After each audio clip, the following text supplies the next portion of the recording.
Hey guys, welcome back once again. My name is Abhay पतारमा। Today I am discussing very important topic about laptop. तो आज हम बात करने वाले हैं लैपटॉप के बारे में कि आप फ्यूचर में कैसे एक अच्छा सा लैपटॉप ले सकते हैं, एक अच्छे से कम प्राइस में। ठीक है, तो मैं आपको कोई स्पेसिफिक लैपटॉप का नाम नहीं बता रहा हूँ कि आप ये लैपटॉप ले लीजिए, ये अच्छा है। मैं आपको कुछ बेसिक कंपोनेंट्स और फीचर बता रहा हूँ लैपटॉप के बारे में, जिसको देख के आप कोई अच्छा सा लैपटॉप ले सकते हैं। तो चलिए स्टार्ट करते हैं। सबसे पहले बात करते हैं प्रोसेसर की। आपने प्रोसेसर का नाम तो बहुत बार सुना होगा, पर प्रोसेसर होता क्या है? जैसे आपके पास दो डिवाइसेस है, एक डिवाइस है जिसमें थोड़ा ओल्ड प्रोसेसर है, एक डिवाइस जो है मोबाइल हो या लैपटॉप, कोई भी डिवाइस हो मायने नहीं रखती। तो जो तुम्हारे पास दूसरी डिवाइस है उसमें तुम्हारा लेटेस्ट प्रोसेसर है, न्यू जो चल रहा है। ठीक है, तो अगर तुम कोई एप्लीकेशन सॉफ्टवेयर रन करते हो दोनों डिवाइसेस पे, सेम एप्लीकेशन सॉफ्टवेयर, तो जो थोड़ा ओल्ड डिवाइस होगी ओल्ड प्रोसेसर के साथ, उसमें जो उसकी इफिशियंसी और परफॉर्मेंस होगी थोड़ी डाउन होगी। ठीक है, और ज़्यादा से ज़्यादा समय लगा एक सेम टास्क को परफॉर्म करने के लिए। पर जो तुम्हारे पास न्यू डिवाइस होगी उसकी इफिशियंसी और थोड़ी परफॉर्मेंस थोड़ी हाई होगी, तो उसी काम को वो थोड़े अच्छे वे में और बहुत जल्दी परफॉर्म कर देगा। यही होता है बस प्रोसेसर, बाकी कुछ नहीं होता। वो प्रोसेसर आपको ये बताता है कि कोई एक एप्लीकेशन सॉफ्टवेयर कितनी जल्दी एग्जीक्यूट हो रहा है, कितनी अच्छी वे में एग्जीक्यूट हो रहा है। ठीक है, तो जैसे कि लैपटॉप के बारे में आज हम बात करने वाले हैं, उसमें बहुत सारे प्रोसेसर होते हैं, बहुत सारे मॉडल होते हैं प्रोसेसर के, उनमें बहुत सारी सीरीज होती हैं।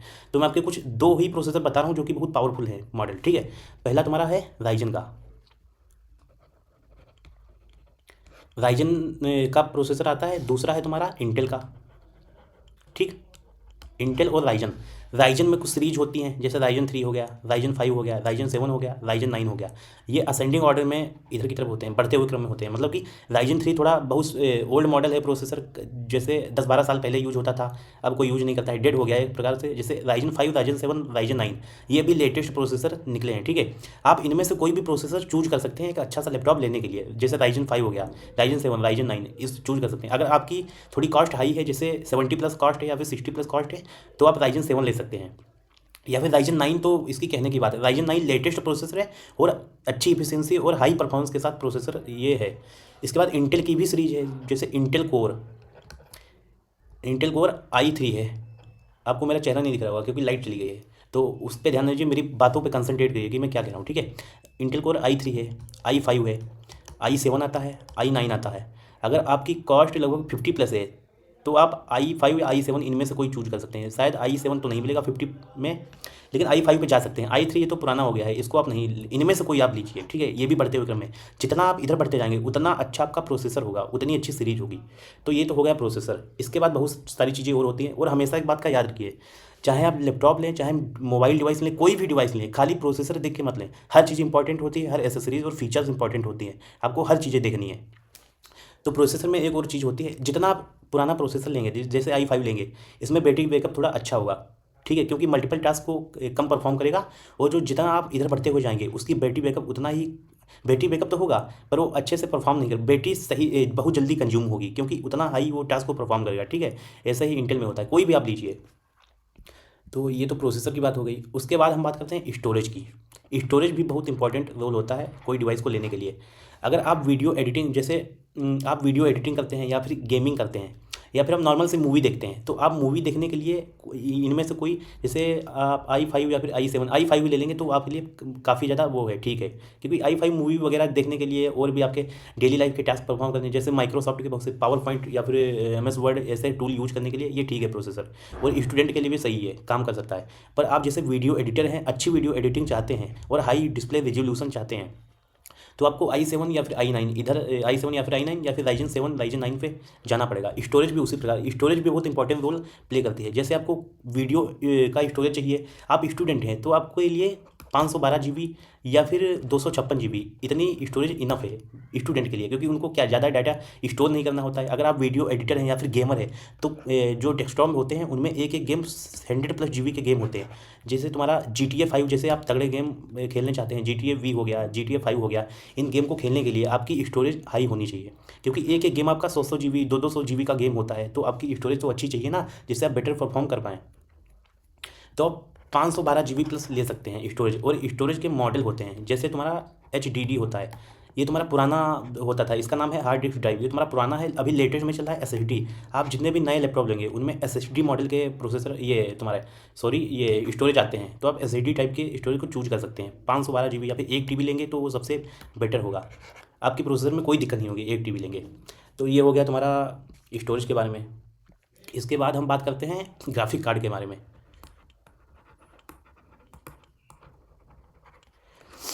ग्राफिक कार्ड बहुत अच्छा रोल प्ले करता है कोई लैपटॉप लेने के लिए। जैसे आप वीडियो एडिटर हैं, ठीक है, आप 3D वीडियो एडिट कर रहे हैं, 3D एनिमेशन के वीडियो आप चाहते हैं एडिट करना, या फिर आप एक गेमर हैं, तो गेमर के लिए बिना ग्राफिक कार्ड उनका काम नहीं चलेगा। ग्राफिक कार्ड तो कंपलसरी होना ही होना है। अगर आप कोई स्टूडेंट हैं, सिंपल आप कोडर हैं या फिर कोई वो हैं, तो आपको ग्राफिक कार्ड की कोई ज़रूरत नहीं है। ग्राफिक कार्ड नहीं भी होगा फिर भी चलेगा। लेकिन आप वीडियो एडिटिंग करना चाहते हैं या फिर अच्छी गेम, तगड़े तगड़े गेम खेलना चाहते हैं जो कि 50+ GB के हों, तो ग्राफिक कार्ड कंपलसरी है। ग्राफिक कार्ड की कुछ सीरीज आती हैं, जैसे RTX सीरीज हो गई, RTX 2050 आता है, ठीक है, RTX 3050 आता है, 3040 आता है, 4060 आता है, 4050 आता है, 5060 आता है, 5050 आता है, 70, ऐसे करके आते हैं। जितना आप आगे बढ़ते जाएंगे उतना आपका पावरफुल ग्राफिक कार्ड होगा। उसके साथ इसके साथ रैम भी होती है ग्राफिक कार्ड के बाद साथ, जैसे 8 GB की रैम होगी ग्राफिक कार्ड के बाद। 8 GB की रैम सफिशियंट है अगर आप नॉर्मल एडिटिंग करते हैं, नॉर्मल क्या थोड़ी हाई एडिटिंग करते हैं, फिर भी 8 GB रैम और RTX 2050+ में ही आपको जाना है। जैसे 3050 ले सकते हैं, अच्छा होगा। इसका प्राइस होगा आपका 60,000 के करीब लैपटॉप का, तो आप ये चूज कर सकते हैं। उसके बाद 16 GB की अगर रैम हो विद 4060 ग्राफिक कार्ड के साथ, तो आप अच्छा गेम भी खेल सकते हैं, तगड़े तगड़े गेम भी परफॉर्म कर सकते हैं। उसके बाद आपका वीडियो एडिटिंग भी चल जाएगा, ठीक है। तो ये हो गई इन्फॉर्मेशन ग्राफिक कार्ड के बारे में। मेरा कहने का मतलब ये है कि आप 16 GB रैम होनी चाहिए, और जो RTX का ग्राफिक कार्ड की सीरीज़ है वो 3050 होनी चाहिए, या फिर 4060 होनी चाहिए, 4050 या 4060 होनी चाहिए। इतना होना चाहिए अगर आपको अच्छी गेमिंग करनी है, ठीक है। इसके प्लस होना चाहिए 32 GB रैम होनी चाहिए, तो कहने क्या है, तो बहुत अच्छी बात है। या फिर 5060 हो फिर भी तो बहुत अच्छी बात। आप अपने अनुसार देख लीजिए, मैंने आपको सब इन्फॉर्मेशन दे दी है। ये हो गया ग्राफिक कार्ड के बारे में। अब हम बात करते हैं रैम के बारे में। रैम का काम ये होता है कि आप एक साथ मल्टीपल ऐप्स को कैसे, जो आपका प्रोसेसर है वो एक साथ मल्टीपल ऐप्स को कैसे एग्जीक्यूट कर रहा है स्मूथली विदाउट एनी लैगिंग, तो रैम का काम होता है। उसमें बहुत सारे रैम में थ्रेडेड होते हैं। थ्रेड का मतलब ये होता है कि एक तुम्हारे जो प्रॉब्लम है उसको सब प्रॉब्लम में डिवाइड करके आपको रिजल्ट प्रोवाइड करे। जैसे कि उसमें रैम में होता है आपके 16 GB रैम होती है, 32 GB रैम होती है। इनमें से आप 16 या 32 में जाना ही पड़ेगा। 8 GB रैम का आपके लिए ठीक नहीं है, 8 GB रैम लेना, ठीक है। आप गेमिंग एडिटिंग करना चाहते हैं, नॉर्मल आप टास्क को परफॉर्म करना चाहते हैं, आप तो 8 GB रैम ले सकते हैं, वरना आप 16 या फिर 32 रैम ही चाहिए हमेशा लेने के लिए। तो ये रैम का काम हो गया। रैम में होता है CPU, एक GPU, ये दो होता है। ये ग्राफिक्स पर यूनिट होता है। इसका मतलब ये हुआ कि अगर आपको ग्राफिक कार्ड के साथ वीडियो एडिटिंग और गेमिंग, और आप एक अच्छे से कोडर हैं, ठीक है, आपको जैसे आप कोई मूवी देख रहे हैं, आपको अच्छी स्क्रीन का रिजोल्यूशन चाहिए, स्क्रीन की 4K डिस्प्ले में अच्छा उसमें कलर्ड हो, ठीक है, गेमिंग या फिर वीडियो कुछ भी हो, तो आपको GPU में शिफ्ट होना पड़ेगा। CPU भी चलता था पुराना, सिंपल टास्क के लिए चलता था, पर अब GPU ही लेटेस्ट आते हैं, GPU में आपको शिफ्ट होना पड़ेगा। तो ये हो गया रैम के बारे में। अब हम बात करते हैं प्रोसेसर की सीरीज के बारे में। तो बहुत सारे इसमें प्रोसेसर होते हैं लैपटॉप में, उनकी कुछ सीरीज होती हैं। जिससे पहला होता है सीरीज होता है, जैसे पहला होता है U, उससे बढ़िया होता है तुम्हारा U के बाद P, ठीक है। P से बढ़िया तुम्हारा होता है HS से बढ़िया होता है H, इससे अच्छा होता है HX। ये सीरीज लास्ट में लगी होती हैं। तो U और P ये दोनों जो होते हैं ये नॉर्मल काम के लिए होते हैं। जैसे आप माइक्रोसॉफ्ट 365 के टूल को यूज करना चाहते हैं, जैसे पावर पॉइंट हो गया, MS वर्ड हो गया, या फिर आप एक्सेल सीट को डिज़ाइन करना चाहते हैं और ऑफिस वर्क के लिए आप U या P में शिफ्ट हो सकते हैं। नॉर्मल आप काम के लिए ये U या P सीरीज ठीक है, ठीक है, जो नॉर्मल लैपटॉप में। इसकी रेंज होगी 30 से 35 या फिर 20 से 25, 30 ऐसी रेंज में आपको अच्छा सा लैपटॉप मिल जाएगा इनकी सीरीज में। ये HS भी ऐसे ही होता है, HS P से थोड़ा बेटर होता है, अच्छी परफॉर्मेंस देता है, ठीक है। इसके बाद आता है H और HX।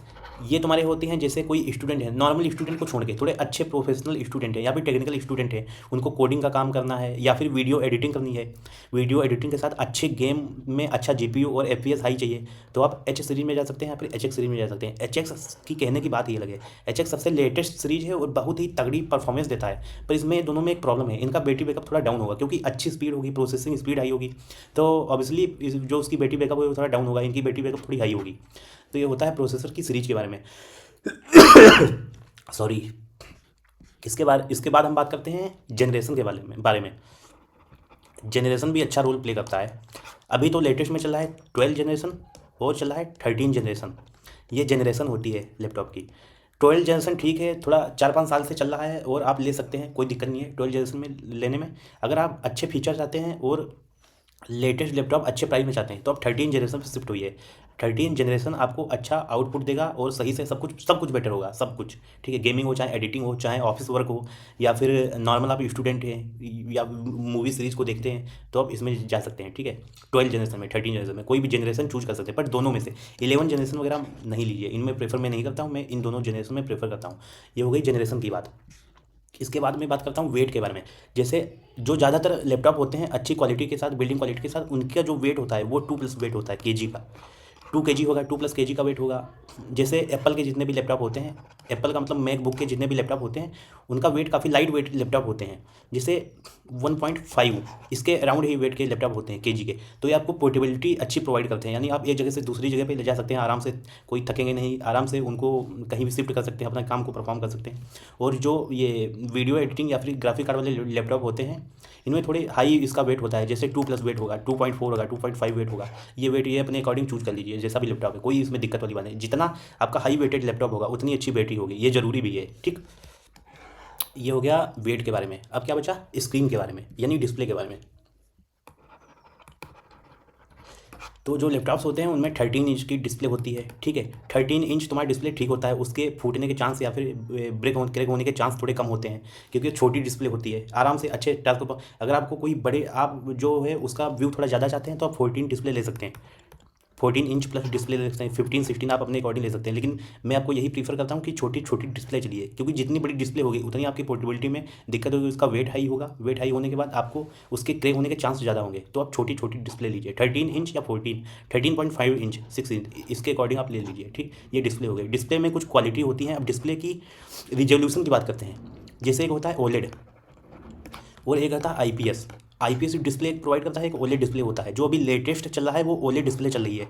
ओलेड डिस्प्ले आपको स्मूथनेस अच्छी प्रोवाइड करता है, आपको रिजोल्यूशन अच्छा देता है। जैसे डिफरेंट टाइप के डिस्प्ले में कलर होते हैं, RYB, रेड, येलो और ब्लू, इन टाइप के बहुत सारे, उन्हीं से मिलकर कई सारे कलर होते हैं, आपको अच्छा कलर्ड ग्राफिक रिजोल्यूशन प्रोवाइड करते हैं ओलेड डिस्प्ले में। आईपीएस डिस्प्ले भी ठीक ठाक है, आप इसको भी ले सकते हैं। ठीक, उनकी भी बिट्स और क्वालिटी अच्छी होती है। उसके बाद बात करते हैं रिफ्रेश रेट की, या FPS, REF रिफ्रेश रेट, या फिर हो गया FPS। अगर आप गेम जानते हो, गेम खेलते होंगे, तो आप FPS से वो होंगे, जानते होंगे FPS क्या होता है। ठीक है, रिफ्रेश रेट भी ऐसा ही होता है। रिफ्रेश रेट आपका होता है 60 हर्ट्स का होता है। ठीक है, और 120 का होता है, 144 हर्ट्स का होता है। अगर आप गेमर हैं, अगर आप नॉर्मल जैसे स्टूडेंट वगैरह हैं, तो आप 60 हर्ट्स का डिस्प्ले ले सकते हैं। ठीक है, इसका पहले हम बात करते हैं रिफ्रेश रेट होती क्या है। ये आपका पर सेकंड में डिस्प्ले की रेट, रिफ्रेश करने की रेट कितनी है वो बताता है। ठीक है, रिफ्रेश रेट, इसकी इतनी फ्रीक्वेंसी होती है 60 हर्ट्स की, ये भी ठीक है। अगर आप गेमर हैं तो आप 120 प्लस जाइए, 120 या 144 रिफ्रेश रेट। इसका FPS 120 FPS होगा, 144 FPS होगा। ठीक है, इसका 60 FPS होगा। ये होती है FPS। तो आप अगर गेमर है तो इतने प्लस जाइए, 120 या 144 में जाइए रिफ्रेश रेट में। इसके बाद बात करते हैं बिल्डिंग क्वालिटी के बारे में। ये भी एक इंपॉर्टेंट रोल प्ले करती है कोई भी लैपटॉप को लेने के लिए। ठीक, जैसे कि अगर आपको कोई लैपटॉप लेना है तो आप चाहेंगे उसकी बिल्डिंग क्वालिटी अच्छी हो। जितनी अच्छी उसकी बिल्डिंग क्वालिटी होगा उतना वो पावरफुल लैपटॉप होगा, और उसके उतने चांस कम होंगे क्रैक या फिर ब्रेक होने के। तो बिल्डिंग क्वालिटी दो प्रकार से होती है। जैसे पहला होता है तुम्हारा जो होता है मेटेलिक बिल्डिंग होती है, दूसरा तुम्हारा होता है वो प्लास्टिक बिल्डिंग होती है। प्लास्टिक बोल सकते हैं या फिर इसको बोल सकते हैं फाइबर की बिल्डिंग होती है। जैसे एसर सीरीज के कुछ लैपटॉप हैं, एसर नाइटो करके, एसर नाइटो V15 हो गया, V14 हो गया, ये आपको प्रोवाइड करते हैं इसकी प्लास्टिक बिल्डिंग या फिर फाइबर बिल्डिंग। वो भी ठीक ठाक हैं, जैसे 60 प्लस प्राइस में आते हैं, 60 to 75, 80, 90 ऐसे प्राइस में आते हैं। तो थोड़े प्लास्टिक बिल्डिंग के होते हैं, उनका वेट थोड़ा कम होगा क्योंकि प्लास्टिक के बिल्ड हो गए। और ये मेटेलिक बिल्डिंग होते हैं। मेटेलिक बिल्डिंग में बहुत सारे होते हैं, जैसे तुम्हारे मेटल के बने होंगे, तो उनमें भी आप देख लीजिए। इन दोनों में मैं तो प्रीफर करता हूँ कि आप मेटेलिक बिल्डिंग का ही हमेशा लैपटॉप लें। प्लास्टिक बिल्डिंग में थोड़ी प्रॉब्लम होती है, मान लेते हैं थोड़ा पोर्टेबिलिटी कम होती है, लेकिन बहुत सारी उसमें दिक्कतें आती हैं प्लास्टिक बिल्डिंग में। ठीक, ये हो गया मेटेलिक बिल्डिंग के बारे में और प्लास्टिक बिल्डिंग के बारे में। तो अब लास्ट में बात बच जाती है ऑपरेटिंग सिस्टम के बारे में। ऑपरेटिंग सिस्टम डिपेंड नहीं करता है, कोई भी ऑपरेटिंग सिस्टम चूज कर सकते हैं। ठीक है, नॉर्मल जो लैपटॉप्स होते हैं उनमें ऑपरेटिंग सिस्टम आता है विंडोज़ का। तो जितने भी लैपटॉप्स होते हैं उनमें विंडोज़ के ऑपरेटिंग सिस्टम होते हैं, जितने भी का मतलब ज़्यादा से ज़्यादा ऑपरेटिंग लैपटॉप्स उनमें विंडोज़ नाम का ऑपरेटिंग सिस्टम होता है। तो आप इसको ले सकते हैं नॉर्मल। इनमें होता क्या है विंडोज़ में, इनमें थोड़ी सिक्योरिटी डाउन रहती है, मतलब कोई भी ऐप आप क्रैक वर्जन का ऐप आसानी से रन कर सकते हैं, ठीक है। ये इनमें इसका डिसएडवांटेज है। उसके बाद एक और इसका एडवांटेज इसका ये है कि आप दुनिया का कोई भी ऐप इसमें फ्री में चला सकते हैं, ठीक है। जो पेड नहीं है, जो कंपनी से पेड है वो तो अलग ही बात है, बाकी कोई भी ऐप फ्री में चल जाते हैं, आपको हर ऐप का लाइसेंस प्रोवाइड होगा। और उसके बाद बात करते हैं मैक ऑपरेटिंग सिस्टम के बारे में। ये आपका एप्पल के जितने भी लैपटॉप्स होते हैं उनमें मैक ओएस ऑपरेटिंग सिस्टम होता है। तो इनमें एक डिसएडवांटेज ये है कि इनमें बहुत सारे एप्लीकेशंस पेड होते हैं, ठीक है। पे एप्लीकेशन होते हैं, जैसे माइक्रोसॉफ्ट के अगर आप कोई भी टूल एग्जीक्यूट करना चाहते हैं तो आपको पे करना पड़ेगा। उसका 1 साल का उसका लाइसेंस होता है, 10,000 रुपये का लाइसेंस होता है, उसको आपको खरीदना पड़ेगा, तभी आप उनके एप्लीकेशन को एग्जीक्यूट कर पाएंगे। और इसकी सिक्योरिटी काफ़ी हाई होती है, सिक्योरिटी हाई होती है। तो आप मैक ऑपरेटिंग सिस्टम में शिफ्ट कर सकते हैं अगर आपके पास ज़्यादा ही पैसा है। पैसे का मतलब ये है कि नॉर्मल सा आपके पास है और आप अच्छी सिक्योरिटी चाहते हैं, ठीक है, अच्छी बिल्डिंग क्वालिटी चाहते हैं, बेटर परफॉर्मेंस चाहते हैं। अगर आप कोई अच्छे स्टूडेंट हैं, अच्छे का स्टूडेंट का मतलब ये है कि आप मान लीजिए टेक्निकल स्टूडेंट हैं, कोडर वगैरह हैं, तो आप मैक ऑपरेटिंग एप्पल के लैपटॉप परचेज कर सकते हैं, मैक ऑपरेटिंग सिस्टम पे जा सकते हैं। इसके बाद एक आता है लाइनक्स ऑपरेटिंग सिस्टम, जिसका दूसरा नाम है उबंटू। उबंटू ऑपरेटिंग सिस्टम या फिर लाइनक्स ऑपरेटिंग सिस्टम। ये ऑपरेटिंग सिस्टम सही होता है, पर इसको आपको सीखना पड़ेगा, जैसे मैक और लाइनक्स ऑपरेटिंग सिस्टम सीखना पड़ेगा। इससे आप जो है फ्रेंडली नहीं होंगे। आप विंडोज़ के लैपटॉप हमेशा से यूज़ करते हैं तो आप इनसे फ्रेंडली होंगे, इनके ऐप्स को एग्जीक्यूट करना सीख पाएंगे। पर आप एक बार ले लेंगे, आपको प्रैक्टिस की जरूरत पड़ेगी, तो आप लाइनक्स ऑपरेटिंग सिस्टम को सीख जाएंगे। इनमें लाइनक्स ऑपरेटिंग सिस्टम होता क्या है, इनका सबसे अच्छा काम ये है कि ये हैकिंग के लिए सबसे बेस्ट लैपटॉप होते हैं। अगर आप हैकिंग का कोर्स करना चाहते हैं, अगर आप हैकर बनना चाहते हैं फ्यूचर में, तो आप लाइनक्स ऑपरेटिंग सिस्टम के साथ शिफ्ट हो सकते हैं, ठीक है। ये ऑपरेटिंग सिस्टम की बात हो गई। इनका कोई मायने नहीं रखता, आप कोई भी ऑपरेटिंग सिस्टम का लैपटॉप ले सकते हैं, ठीक है। इसका मैं कोई प्रीफर नहीं करता हूँ। तो हो गई overall all information about laptop, how you can purchase the best laptop in your future. तो अब मैं आपको एक रियल लाइफ एग्जांपल दे रहा हूँ कि आप कैसे चेक कर सकते हैं, जो मैंने सारी चीज़ें बताई हैं उसको रियल लाइफ में कैसे वो कर सकते हैं, देख सकते हैं, ठीक है। तो चलते हैं अपने एक एग्जांपल की तरफ। जैसे ये हमने लैपटॉप सर्च किया एसर नाइटो वी, ठीक है। इसमें सबसे पहला जो ये है तुम्हारा इंटेल कोर i5, ये जनरेशन को बताता है। एक काम करते हैं, इसको यहाँ से कॉपी कर लेते हैं,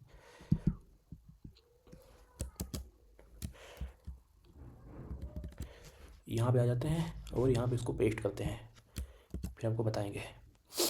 थोड़ा नेटवर्किंग इशू है इसलिए दिख नहीं रहा है।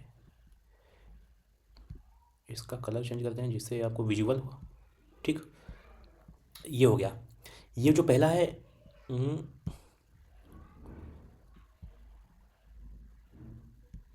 अब ठीक है। ये जो एसर नाइट्रो वी लिखा है ये इस लैपटॉप का नेम है, ठीक है। इसके बाद जो इंटेल कोर i5 है, ये इसका प्रोसेसर का मॉडल है।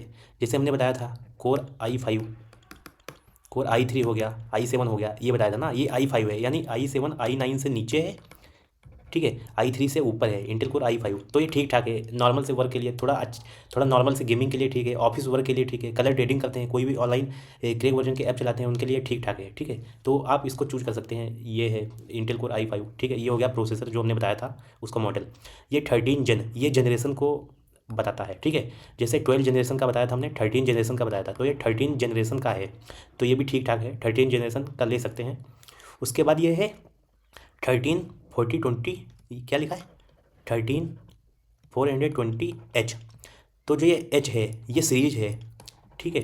ये सीरीज जो हमने बात की थी, जैसे H हो गया, HX हो गया, इनमें से हमने बात की थी, इनमें से आप कोई एक चूज कर सकते हैं। तो एस सीरीज का प्रोसेसर है, तो ये भी ठीक है, काफ़ी अच्छा प्रोसेसर होता है एस सीरीज का। स्टूडेंट हो चाहे कोई, फिर गेमिंग की बात हो, गेमिंग के लिए भी एस सीरीज का प्रोसेसर ठीक है। अगर आप बहुत ही प्रोफेशनल यूजर हैं, ठीक है, और आप प्रोफेशनल गेमर हैं, 100+ GB के गेम खेलना चाहते हैं और अच्छी परफॉर्मेंस चाहते हैं, ओवरऑल सब कुछ बेटर चाहते हैं, तो आप HX सीरीज में जाइए, शिफ्ट होइए।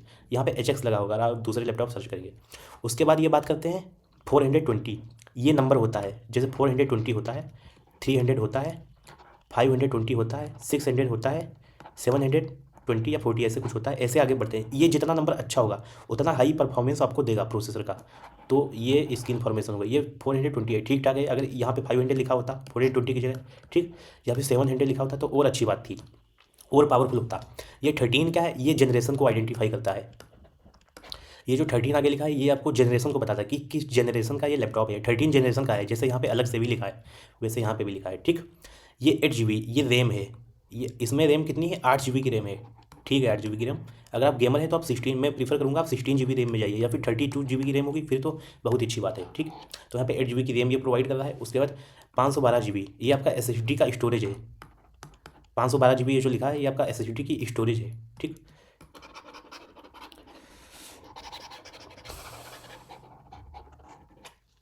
ओके, तो 512 GB ठीक ठाक है। अगर आपको वीडियो एडिटिंग करनी है तो आप मान लीजिए एक 20 मिनट का वीडियो है, वो आपका वीडियो कई GB में जाएगा, 5 5 GB 10 10 GB का होगा। अगर 4K डिस्प्ले होगी आपकी, ठीक है 4K डिस्प्ले 2160 ये पिक्सल के साथ, तो आपका जो ये होगा काफ़ी ज़्यादा स्टोरेज कंज्यूम करेगा एक एक वीडियो एडिटिंग के लिए। तो आप 1 TB के लिए जाइए अगर आपका अच्छा खासा प्राइस है, या फिर 512 GB ठीक ठाक है। 512 GB पे भी आप जा सकते हैं। SSD टाइप की स्टोरेज है, ये HDD हमने बताया था SSD है, तो SSD टाइप का है ये, कि लेटेस्ट है, अच्छी बात है।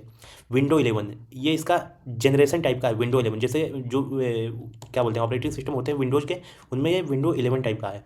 विंडो 10 होता है, विंडो 11 होता है, 12 होता है, अब तो 13 चलने लगा है। जितना आप आगे बढ़ेंगे उतनी अच्छी बात है। तो विंडो 11 है, ठीक है पुराना। इनमें कुछ जो शॉर्टकट कीज़ होती हैं वो कम होते हैं, थोड़े डाउन फीचर होंगे क्योंकि विंडो 11 पुराना हो गया है।